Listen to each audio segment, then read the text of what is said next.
તાજા સમાચાર તમારી ભાષામાં મેળવવા માટે ડાઉનલોડ કરો Gujarati mid Danny app.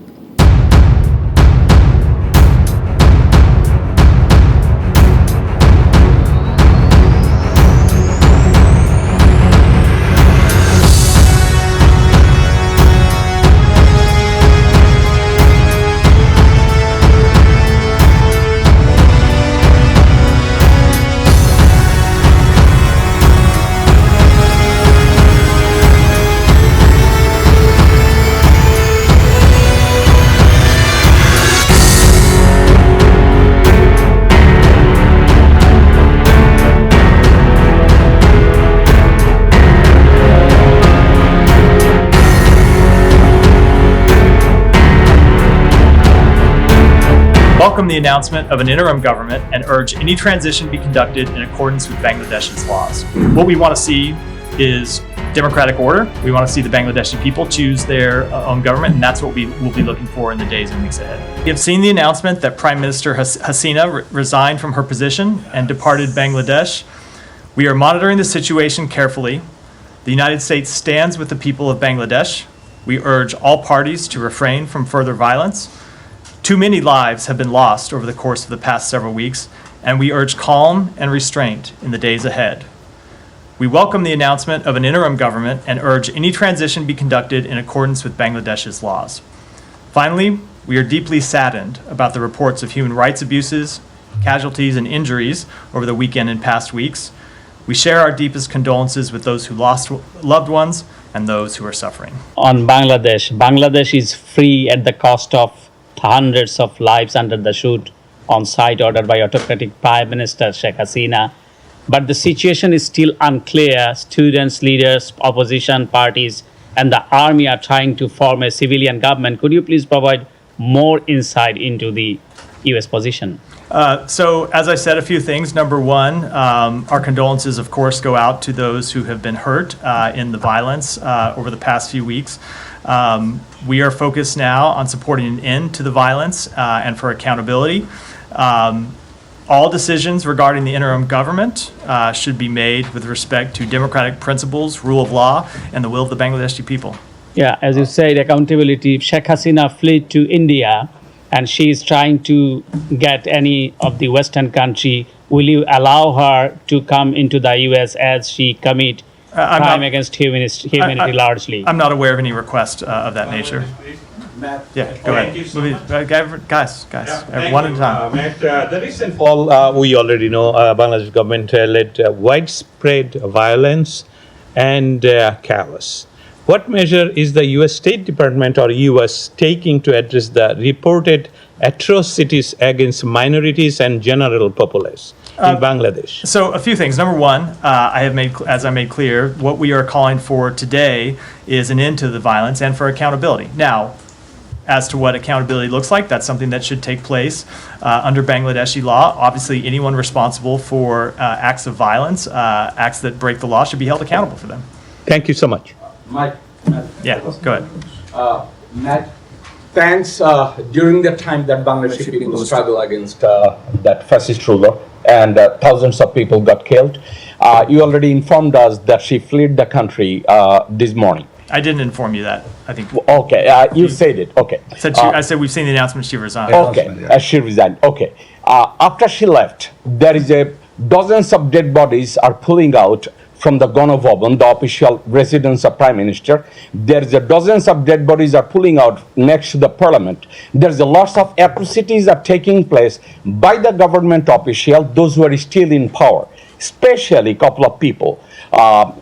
Army Chief of Staff General Waqaruzzaman, he was involved with genocide. Navy Chief Admiral Mohammed Nazmul Hassan, he was involved with the genocide.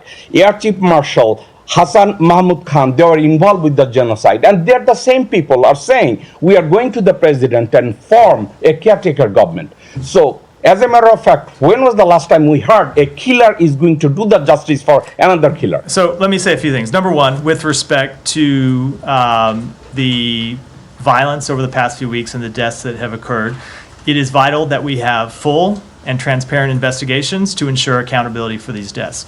Does Second, as it relates to the interim government, as I made clear in my opening remarks, we think that it's important that we focus on the Bangladeshi people's democratic aspirations and see a path to democratic governance.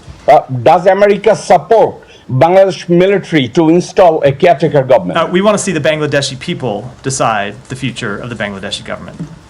Thank you. Jani. Oh, yeah, go ahead. Go ahead.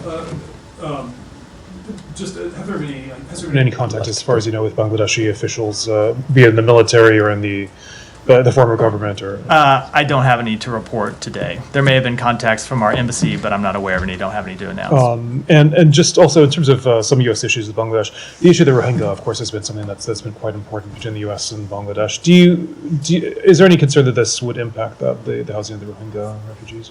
So I think, as you know, the United States has provided, I'm going to try to do the number from memory here, I think it's around $2 billion to assist with refugees in Bangladesh. And I don't have any immediate comment on how this change of government might affect those programs. I would certainly hope that it wouldn't. We think it's important that Bangladesh continue to provide hospitality to those refugees, and we'll continue to work with them to do so. No, hold on. Guys, hold on. Simon, did you have Sean asked most of my questions, but I did want to ask on is there ongoing assistance to Bangladesh, both in terms of humanitarian aid that will continue, and also military assistance continue, given I guess this is not a coup, but there's questions over the transfer of power. Yeah, so certainly with respect to the kind of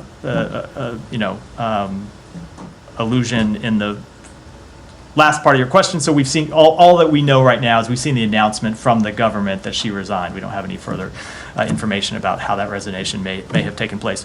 With respect to, and that goes to the question, obviously, of financial support. So with respect to financial support in fiscal year 2023, the United States provided over $212 million in bilateral economic development and health assistance to Bangladesh.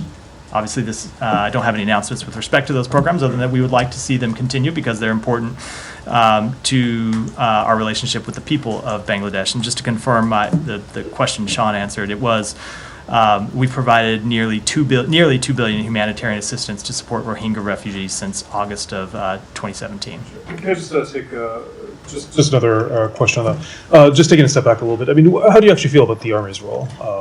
How does the United States feel? Do you think that they were productive in this? Is there any concern that an interim role could become more than an interim role?